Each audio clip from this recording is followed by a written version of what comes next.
Last question. I did run in track. I was good at the half mile and the quarter mile. And I've been running 3 times in the last 4 years, so I'm getting pretty used to it. But it's like when I hear a fellow runner talking. Anyway, from Republicans chanting, "Run, Scott," what are you laughing at? Run, Scott, run. The unions are running scared. Wisconsin Republican Governor Scott Walker took on public pensions in his state. Now he is about to protect private sector workers from being forced to join a union and pay union dues. Well, Dagan says no matter where you live, you should care about this fight. Why? You should, particularly if you live in a state that isn't right to work. And all right to work means is you are not forced to pay union dues.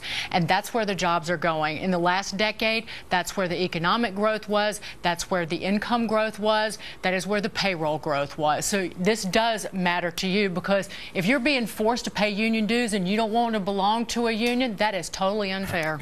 Ben Stein? It seems to me that somewhere in that picture of the demonstrators in Wisconsin, there are people banging drums. Count on it. Anyone banging a drum has nothing to say if he has to bang a drum to express his point of view. Obviously, we want people to be able to work. We don't want to have them dragooned by union thugs into paying their dues. On the other hand, as Gaspo and I know, we love unions and we love being a member of the Screen Actors Guild. All right. By the way, the drum-banging union head is on line 1 for you, Ben. Gaspo, what do you say? I'm pro-union, as Ben said. Wait. Your dad was in a union. Yeah, my dad was in a union. No, he was? Yes. Oh. Can you believe it? But I'm going to say this. Could I do a quick Fox News? I didn't know that. I got a feeling the banner's ready. Neil, I didn't know that. Here for a minute? I didn't know that. Unions lose all moral high ground when they force people to join their cause. Or bang drums. Or bang drums. Well, that's even worse. That's just annoying. But, you know, this is what the mob used to do with unions, because mob was heavily involved in now, how would labor you know unions. about that? Take it from me, my dad was a wildcat. Look that up.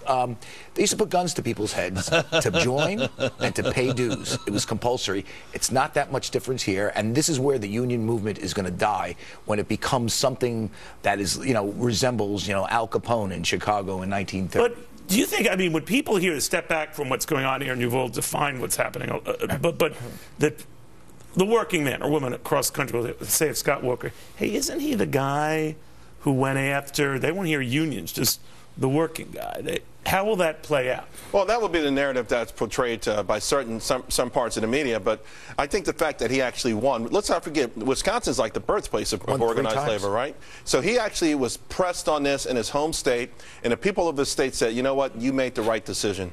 Money poured in, millions of dollars poured in from all over the country to defeat this man. He has gone through, baptism by fire, but he's also shown, what about deep blue states like Illinois, Michigan? Why are all these states going to right to work? They want to participate in this economic revival that Dagan talked about, and that's how you do it, by letting people decide if they want to join a union or not. A critical decision that companies make when they figure out where they're going to invest. They want the freedom to employ whomever they want to. What do you make of that, Adam?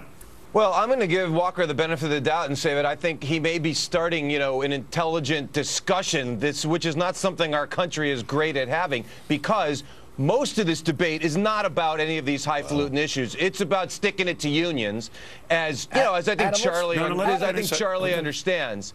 I want to say one more thing.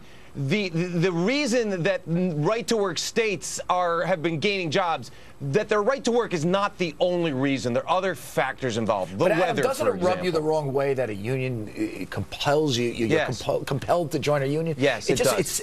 It's un-American. Yes. The unions are un-American when they force people, and that's what this gets. That's part of this. This is a big problem, I think. At the same time, we want to make sure that workers have the right to organize. Absolutely. And that's in danger. That's in jeopardy here. That's what we have to discuss.